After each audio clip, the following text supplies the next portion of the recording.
अमृत गंगा गुरु चरण माँ अमृत गंगा आना डुबकी लगा ले। मोहाया के दुनिया ला छोड़ सतनाम माँ ध्यान लगा ले। मोह माया के दुनिया ला छोड़ सतनाम माँ ध्यान लगा ले। गुरु चरण माँ अमृत गंगा गुरु चरण माँ अमृत गंगा आना डुबकी लगा ले। मोह माया के दुनिया ला छोड़ सतनाम माँ ध्यान लगा ले। मोह माया के दुनिया ला छोड़ सतनाम माँ ध्यान लगा ले।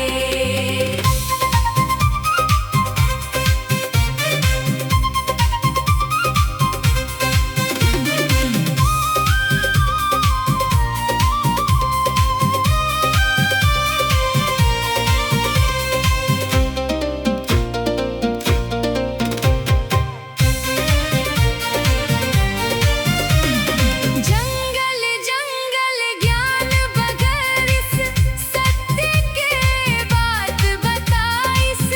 ऊंच नीच के भेद मिटा के मानवता के राह दिखाइस। जंगल जंगल ज्ञान बगैरिस सत्य के बात बताइस। ऊंच नीच के भेद मिटा के मानवता के राह दिखाइस। सादा जीवन ऊंचा विचार सबला प्रेम सिखा दे। गुरु बाबा घासीदास के चरण माँ अपन सिर ला झुका दे। गुरु चरण माँ अमृत गंगा गुरु चरण माँ अमृत गंगा आना डुबकी लगा ले।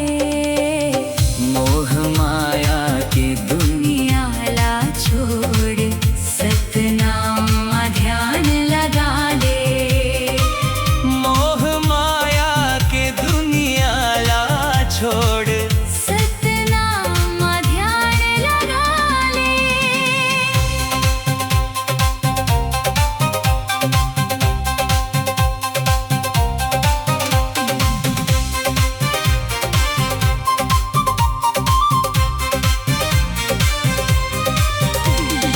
सतनाम के डोंगा चढ़ के भव सागर पार लगावो। झूठ कपट और पाप छोड़ के सच्चा जीवन अपनावो। सतनाम के डोंगा चढ़ के भव सागर पार लगावो।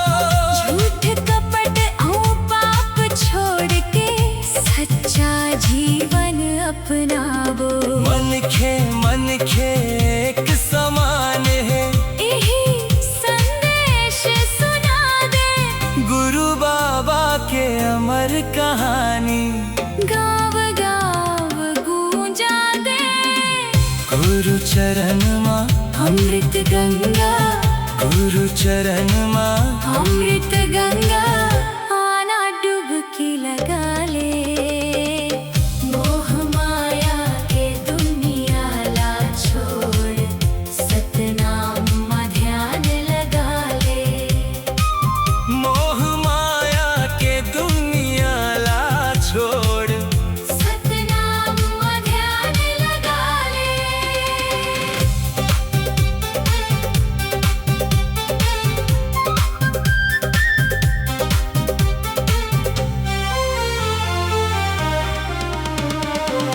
जैत खाम के सफेद निशानी शांति के रद्दा दिखा थे। सत्य अहिंसा के डगरी हर मन खेला सिखा थे। जैत खाम के सफेद निशानी शांति के रद्दा दिखाते।